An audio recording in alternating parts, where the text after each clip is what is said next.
filling boat with two of every kind of animal. Still to be collected, two giraffes, two elephants, and one more jackass.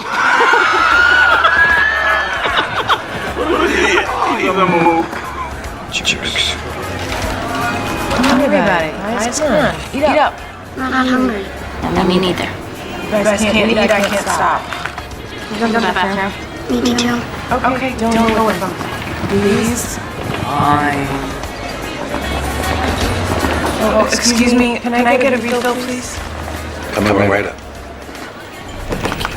Excuse me. Are you all right? Yeah.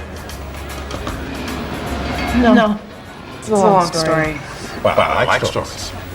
I'm considered a bit of a storyteller myself. My husband? You heard of New York's Noah?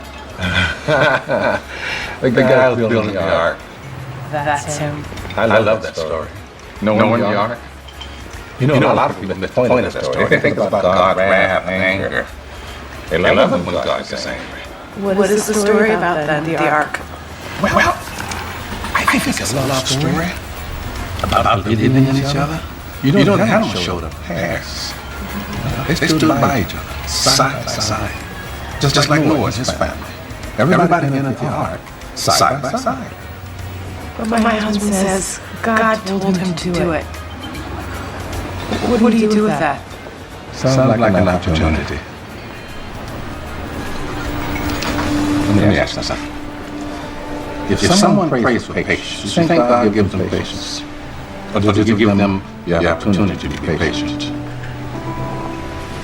If they pray for courage, does God give them courage? Or does He give them opportunity to be courageous? If someone prayed for family to be closer, do you think God zaps them with warm, fuzzy feelings? Or does He give them opportunities to love each other? Well, I gotta run. A lot of people to serve. Enjoy.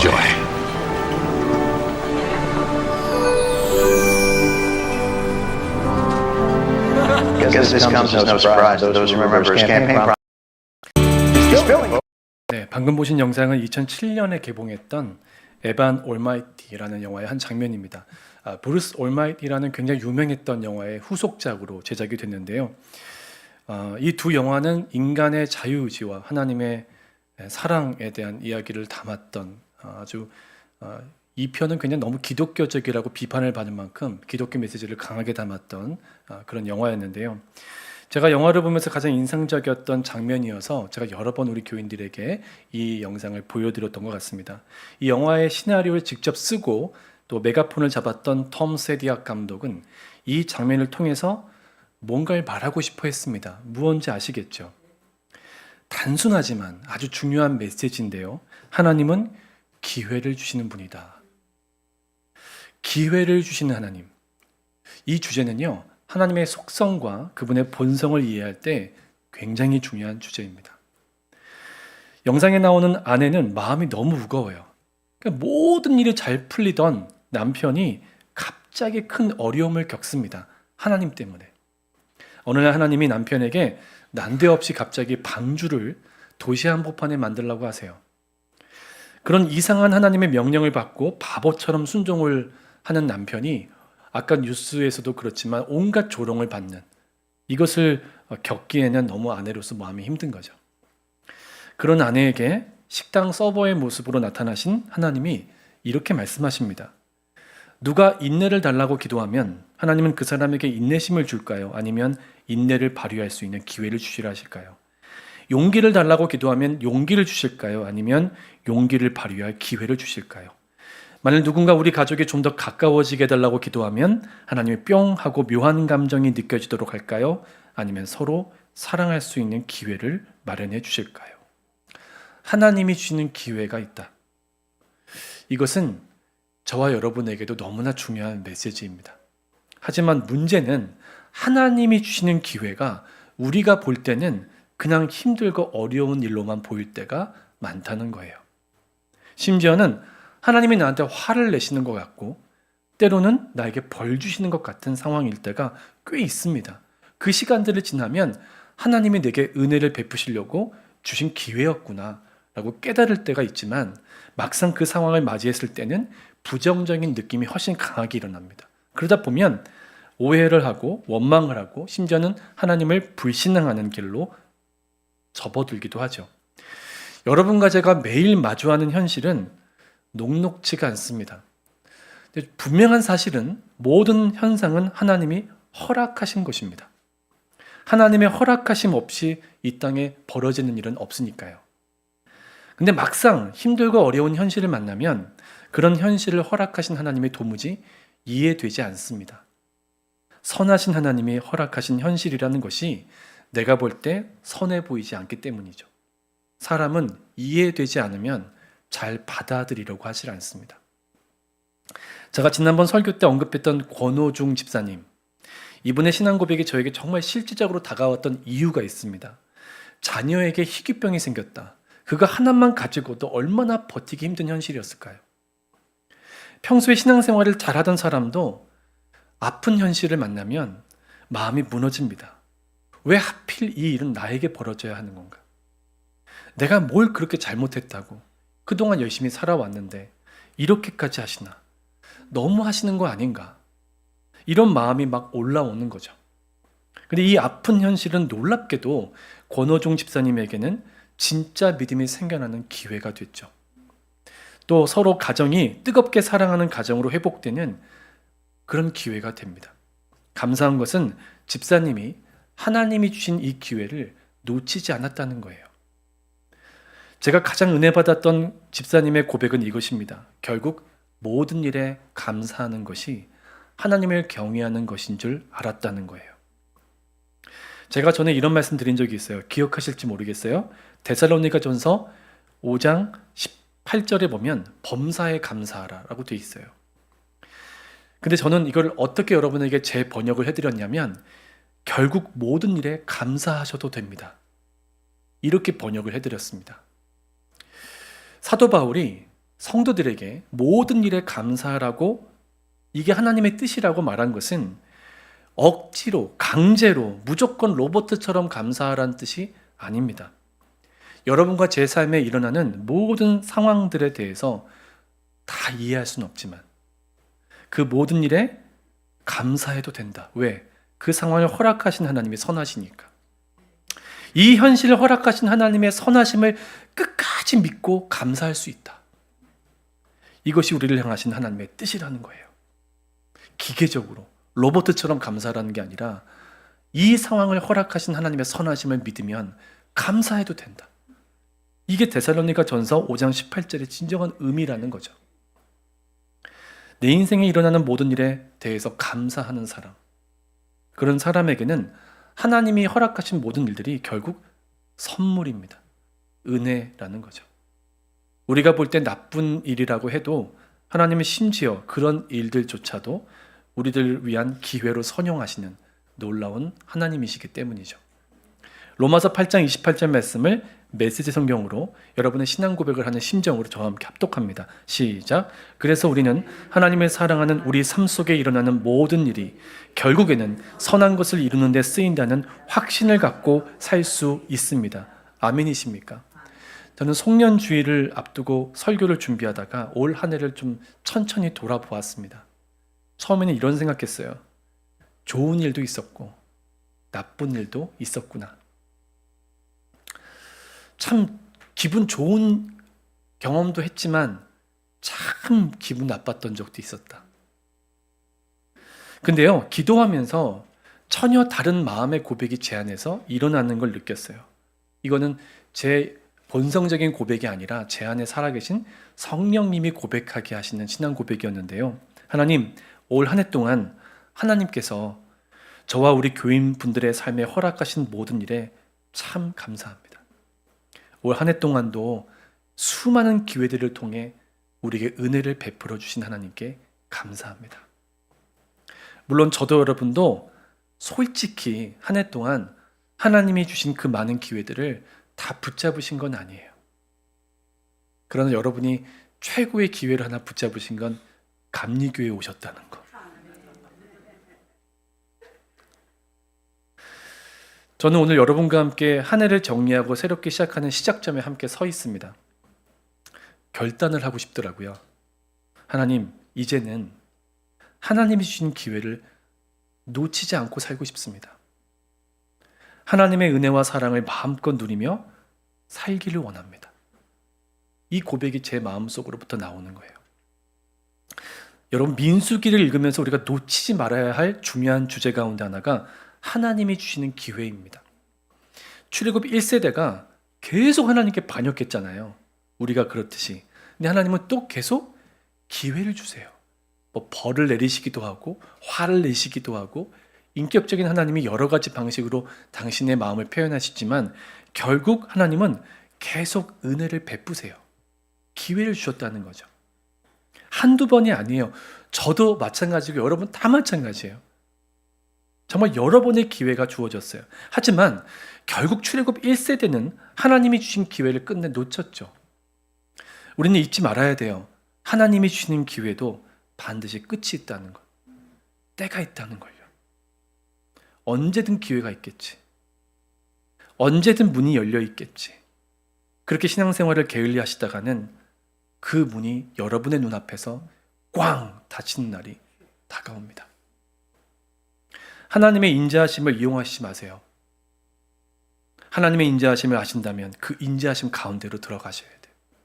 사랑하는 여러분, 하나님과의 관계를 더 이상 뒤로 미루지 마시기를 축복해요. 당장 눈앞에 급한 것만 따라가다가 가장 중요한 걸 놓치는 사람이 가장 어리석으니까요. 오늘 본문은 민수기 본문 전체에서 가장 중요한 한 획을 긋는 사건을 다룹니다. 두 번째 인구조사입니다. 첫 번째 인구조사는 언제였죠? 민수기 1장 시내산에서. 오늘 본문은 26장 모압 평지입니다. 가나안 입성을 앞두고 하나님의 명령에 따라 두 번째 인구 센서스, 인구조사를 시행하죠. 중요한 건 민수기 1장 인구조사의 대상은 출애굽 1세대, 실패의 세대였지만 이제 민수기 26장에 나온 두 번째 인구조사의 대상은 누구예요? 출애굽 2세대, 후손들입니다. 출애굽 1세대 시대는 민수기 25장까지로 완전히 막을 내려요. 그리고 26장부터는 출애굽 2세대 시대가 공식적으로 막을 올립니다. 민수기 26장의 마지막 부분 63절부터 65절까지 읽어보면 더 확실해지는데요. 자, 함께 화면을 보고 읽어볼까요? 자, 시작. 이는 모세와 제사장 엘르아살이 계수한 자라.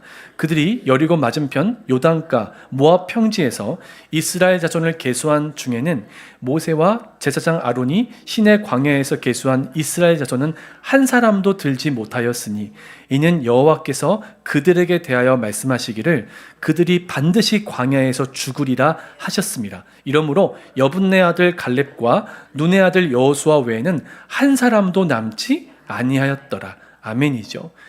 굳이 이 내용을 성경에 남겨놓으신 데는 이유가 있습니다. 1세대 시대는 확실히 끝났다는 거예요. 이제 2세대의 시대. 믿음으로 하나님의 약속을 받았던 여호수아와 갈렙 외에는 출애굽 세대 1세대는 하나도 두 번째 인구조사에 포함되지를 못해요. 감사한 건 2세대가 1세대보다 뭐 낫다고 할 게 없거든요. 솔직히 여러분도 그렇게 느끼시잖아요. 우리 서로가 서로 누가 더 믿음이 좋다, 믿음이 더 나쁘다 이렇게 얘기할 수 없어요. 하나님 앞에 서보면요. 그런데도 이 출애굽 2세대에게 새롭게 시작할 수 있는 기회를 주셨다는 거예요. 은혜죠. 그 기회의 시작이 인구조사 내용이에요. 근데 인구조사가 시작되기 직전에 상황이 민수기 26장 1절의 첫 문장이 그 상황을 보여줍니다. 이렇게 시작하죠. 연병 후에. 전염병이 돈 후에. 민수기 25장에 나왔던 뼈아픈 타락 사건 기억하십니까? 일명 바알부올 음행 사건이라 불렸던 사건이죠. 백성들이 모압 여자들과 음행을 하고 우상 숭배까지 합니다. 그리고 그로 인해서 무려 24,000명이 죽어요. 이 가슴 아픈 실패의 중심에는 이미 출애굽 1세대뿐 아니라 2세대도 들어있어요. 그래도 자녀들이 부모보다 낫겠지 싶었는데 아니었어요. 어른이나 아이나 본질상 죄인인 건 마찬가지인 것 같아요. 이런 실패자들에게도 다시 새롭게 시작할 수 있는 기회가 주어졌다라는 걸 보여주는 사건이 바로 오늘 우리가 읽었던 2차 인구조사 내용이에요. 여러분, 우리의 실패와 실수가 하나님의 역사를 조금 지연시킬 수는 있을지 몰라도 아예 하나님의 역사를 가로막을 수는 없어요. 이걸 기억하셔야 됩니다. 2차 인구조사도 1차 때와 마찬가지로 20세 이상 전쟁에 나갈 만한 장정의 숫자를 세는 방식이었는데 집합의 숫자의 증가와 감소 추세들이 성경 연구서들에 자세히 나옵니다. 근데 여러 특징들이 있는데요. 그 중에서 우리가 눈여겨보아야 하는 두 가지의 특징이 있습니다. 하나는 유다 지파 깃발 아래 있었던 지파들이 다 늘었다는 거예요. 숫자가. 여러분 아시죠? 행진할 때나 캠프 칠 때 세 지파씩 묶어서 동서남북을 행진하고 또 캠프를 치고 그렇게 여러분 살지 않았습니까? 근데 유다 지파의 깃발 아래 유다, 이사갈, 스불론, 소위 유다 지파 그룹이라고 불리는 이 지파가 늘 함께 했어요. 근데 항상 선봉에 섰고요. 행진할 때. 근데 이 세 지파가 함께 늘었어요. 유일한 그런 그룹이에요. 여러분 하나님 나라 부흥에 하나 되어서 연합하여서 앞장서는 이들에게는 하나님이 주시는 축복이 있습니다. 이걸 보여주는 증거죠. 이왕 신앙생활 하실 거 혼자서 하지 마시고 옆에 있는 사람과 연합하시길 바랍니다. 그리고 앞장서시길 바랍니다. 여러분 내년에는 믿음으로 달려가시길 축복해요. 올해 제가 기쁜 게 저한테 카드를 주신 분들 내용 중에 목사님 내년에 더 열심히 하겠습니다. 이런 분들이 너무 많았어요. 너무 행복하고 감사해요. 또 한 가지는 유다 지파 그룹과는 완전히 반대의 경우에 시므온 지파 무려 37,100명이 줄었어요. 지난번 민수기 25장을 강의할 때 따로 언급되지 않았는데 바알부올의 음행 사건 때 마지막까지 대놓고 하나님께 대적하면서 여자 데리고 장막 안에 들어갔던 이 남자가 누구였냐? 바로 시므온 지파의 족장 시므리였습니다. 시므온 지파가 다른 지파와 비교가 눈에 확 띌 정도로 그 정도로 수만 명이 줄었다는 것에는 특별한 요인이 있는 거예요. 자연적인 감소가 아니에요. 특히 시므온 지파 남자들은 적지 않은 숫자가 민수기 25장의 바알볼 음행 사건 때 족장과 함께 참여한 거예요.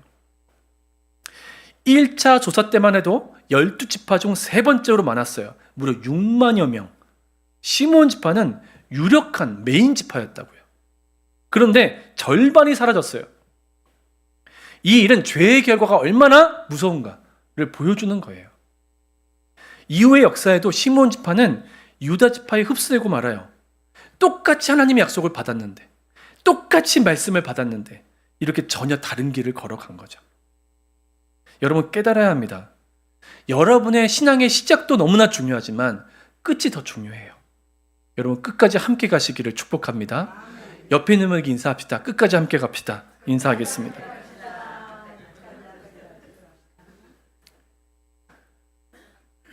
우리 교회가 기도를 많이 하니까 나는 묻어갈 수 있겠지. 아닙니다. 내 아내는 남편이 신앙이 좋으니까 내가 묻어갈 수 있겠지. 아니요. 여러분은 여러분의 믿음으로 하나님 앞에 서셔야 돼요. 근데 2차 인구조사 결과를 1차 조사 때와 비교해서 종합적으로 판단해 볼 때 이 숫자가 중요합니다. 1차 때는 인구가 60만 3,550명이었는데 2차 때는 60만 1,730명입니다. 조금 줄었죠. 1차 조사 때보다 2차 조사 때 숫자가 1,820명이 줄어듭니다. 아, 줄었구나 하고 생각하시면 안 되는 이유가 여러분 광야잖아요. 이 광야의 험난한 세월을 살아갔는데도 불구하고 거의 인구의 변화가 없어요. 그만큼 하나님의 은혜가 이들을 매일매일 인도해 주셨다는 증거예요. 비록 지파별로는 다른 결과를 맞이한 모습도 있죠. 그러나 하나님 백성으로서는 결국 하나님의 은혜로 가나안 입성을 앞두게 된 겁니다. 근데 저는 민수기 26장에서 어찌 보면 사소해 보여도 놓쳐서는 안 되는 중요한 내용을 발견했는데 민수기 26장 9절부터 11절까지예요. 우리 같이 스크린 보고 같이 읽을게요. 자, 시작. 엘리압의 아들은 느무엘과 다단과 아비람이라. 이 다단과 아비람은 회중 가운데서 부름을 받은 자들이니 고라의 무리에 들어가서 모세와 아론을 거슬러 여호와께 반역할 때 땅이 그 입을 벌려서 그 무리와 고라를 삼키매 그들이 죽었고 불이 250명을 삼켜 징표가 되게 하였으나 고라의 아들들은 죽지 아니하였더라. 굳이 민수기 저자는 기억하고 싶지 않은 과거를 소환해요. 민수기 16장에 나오는 고라의 반역 사건 여러분들 기억하시죠? 레위 지파였던 고라가 루벤 지파 사람들이었던 다단, 아비람, 온과 함께 당을 지어 모세와 아론을 향해 대적합니다. 이것은 결과적으로 모세와 아론을 세우시고 사용하시는 하나님을 대적한 거예요. 그때 그 반역이 어떤 결과를 낳았죠? 땅이 입을 벌려 고라를 비롯한 반역의 무리들을 다 삼켜버려요. 지옥으로 가는 익스프레스웨이가 열린 사건이에요. 하나님의 불이 반역자 250명을 사람들이 보는 눈앞에서 다 살라버립니다. 근데 참 놀라운 사실은 이런 죽음의 와중에도 살아남은 자들이 있었고 그 중에는 고라의 아들들이 있었다는 거예요. 이걸 성경은 우리한테 얘기해주고 싶어해요. 고라의 아들들이 그 피할 길 없는 하나님의 분노 속에서도 살아남은 이유를 대부분의 학자들은 그들이 아버지의 반역에 참여하지 않았기 때문에 있을 것이다. 그렇게 얘기를 하거든요. 그것밖에 이유가 없으니까. 근데 성경은 얘기해 주지 않아요. 저는 어떻게 이해하냐면 이건 고라의 아들들이 그들의 공로가 아닌 오직 하나님의 은혜로 살아남은 것임을 보여주는 가장 분명한 예다라고 생각합니다. 어쨌든 아버지가 앞장서 하나님을 반역했잖아요. 그리고 멸망당했잖아요. 이런 상황에서 고라의 아들들은 심지어 지금보다 더 가문을 중요시하고 누구의 아버지, 누구의 아들이라고 불렸던 그 시대에 이 고라의 아들들은 놀라운 은혜를 입고 살아납니다. 단지 생존한 것뿐만 아니라 하나님의 쓰임받는 하나님의 중요한 가족으로 회복이 돼요. 훗날 이 고라의 자손으로부터 나왔던 대표적인 인물이 사무엘 선지자입니다. 성경에 나오는 가장 대표적인 성가대장 해만도 고라의 자손이에요. 이것뿐만 아니라 시편 가운데 가장 대표적으로 믿음을 선포하는 내용으로 기록된 시편의 11편의 시편들이 최소한 고라 자손들의 시편이에요. 그 중에는 종교개혁자 마르틴 루터가 자신의 신앙을 고백하며 지었던 찬양 내주는 강한 성이요, 이 찬양에 영감을 주었던 시편 46편도 들어있어요. 반역자 유손인데 이렇게 아름다운 믿음으로 찬송을 하나님께 올려드렸어요. 놀랍죠? 이들의 회복이 놀라워요. 근데 여러분, 이들도 참 놀랍지만 이들에게 기회를 주신 하나님이 더 놀라워요. 전 사실 고라 자손들을 생각하면 떠오르는 이론이 하나 있는데, 저는 종교사회학을 전공했거든요, 대학원 때. 사회학 쪽에 관심이 많아서. 근데 사회학에는 낙인 이론이라는 게 있어요. 라벨링 티어리라고 하는데 1960년대 시카고 학파에 속한 사회학자 하워드 베커가 주창한 그런 이론입니다. 보통 사람을 낙인 찍는다 그러잖아요. 어떤 사람을 딱 낙인 찍는다. 아주 불량한 행동을 어떤 사람이 하면 그 다음부터는 사람들이, 사회가 그 사람을 불량한 사람으로 낙인을 찍죠. 우리도 사소하나마 이런 일들을 교회에서 겪는데요. 예를 들어 어떤 분이 교회에서 밥을 하다 태워 먹었어요. 그럴 수 있잖아요. 근데 공동체는 어떻게 바라보냐면 저 사람은 밥을 태운 사람. 한 번 짜게 했는데 밥을, 저 사람은 밥을 짜게 하는 사람. 이렇게 낙인을 찍기가 되게 쉽다는 거예요, 공동체는. 이게 참 우리가 불편한 이유는 사람들의 고정된 평가는 그 사람으로 하여금 계속 일탈의 행동을 지속하게 하는 이유가 된다는 거죠. 그러니까 그 사람이 진짜 뭐 어떤 나쁜 짓을 할 만한 속성을 가져서라기보다는 사람들의 낙인이 그 사람을 그런 삶으로 이끈다. 이게 사회학의 한 분야에서 주창하는 이론이에요. 여러분, 이 낙인 이론으로 본다면 꽤 일리 있는 이론 아닙니까? 공동체에서 특히. 근데 이런 이론으로 본다면 고라자손이 회복된 건 그야말로 기적이에요. 2만 명이 넘게 죽게 만든 장본인이 아버지예요. 아버지가 말할 수 없는 범죄자예요. 살아남았다 한들 사람들이 곱게 바라봤겠어요?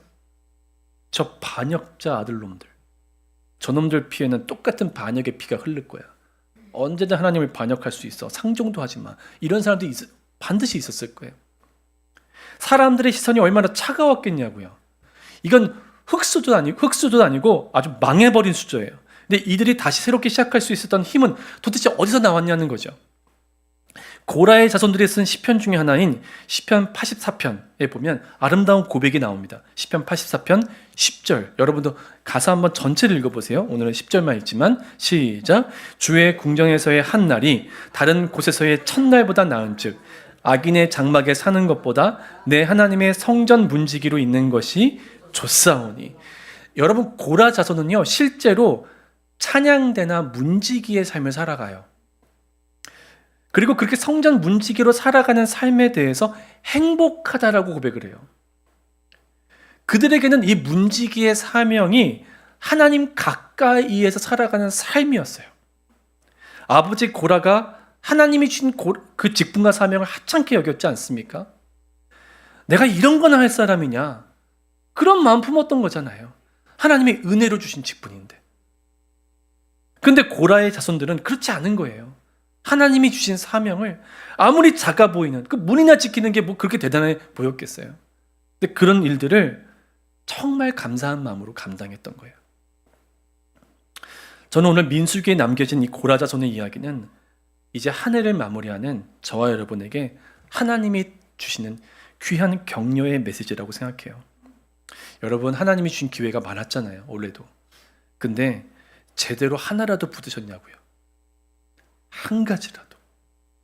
아마 많이 놓치셨을 거예요. 근데 하나님은 참 끈질기게도 또 기회를 주세요.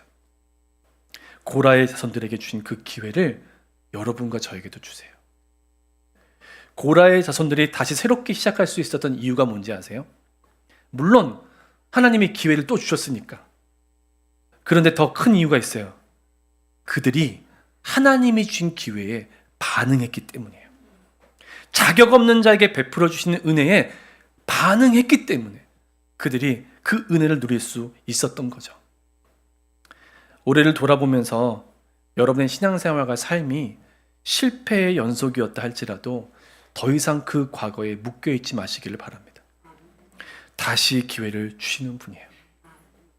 다시 주시는 기회 안에 너무나 놀라운 은혜의 선물들이 숨겨져 있어요. 저와 여러분이 다시 시작할 수 있는 유일한 힘은 다른 데 있지 않아요. 한 번도 끊어져 본 적 없고 말라본 적 없는 하나님의 은혜에 있는 거예요. 어제 교회에 모여서 만두를 빚었거든요. 저도 5개나 빚었어요. 근데 단 한 분도 내가 이런 거나 빚을 사람이냐 그러지 않으시고 기쁨으로 행복하게 만두를 빚었습니다. 근데 그 만두는 정말 제각각이었어요. 못생긴 만두가 있었고 못생기다 못해 다 터져버린 만두도 있었어요. 어떻게 사람 손이 다 그리 다를까요? 반면에 당장 갖다 팔아도 아까울 너무나 잘생기고 어떻게 이렇게 컴퓨터가 만들었나 싶을 정도의 만두도 있었습니다. 근데 참 신기한 건 뭔지 아세요? 제 눈에는 그 만두들이 다 예뻐 보이더라고요. 하나님 눈에는 여러분이 그래요. 지옥에 갈 수밖에 없던 사람을 이곳에 세우신 것처럼 여러분 포기하지 않고 지금까지 인도해 주셨어요. 수많은 기회를 다 놓쳐버리신 여러분에게 또 저에게 또 기회를 주세요. 자격 없다고 그 기회를 또 놓치지 마시고요. 그 기회를 주시는 하나님을 붙드시기를 축복해요. 하나님 포기하지 않으세요. 하나님 포기하지 않으신다고요. 여러분이 여러분 자신을 포기할지는 몰라도 하나님은 포기하지 않아요. 끝까지 하나님의 은혜를 붙잡으셔서 내년에는 놓치는 기회보다는 붙잡는 기회가 더 많으셔서 하나님의 은혜를 마음껏 누리시기를 주의 이름으로 축원합니다.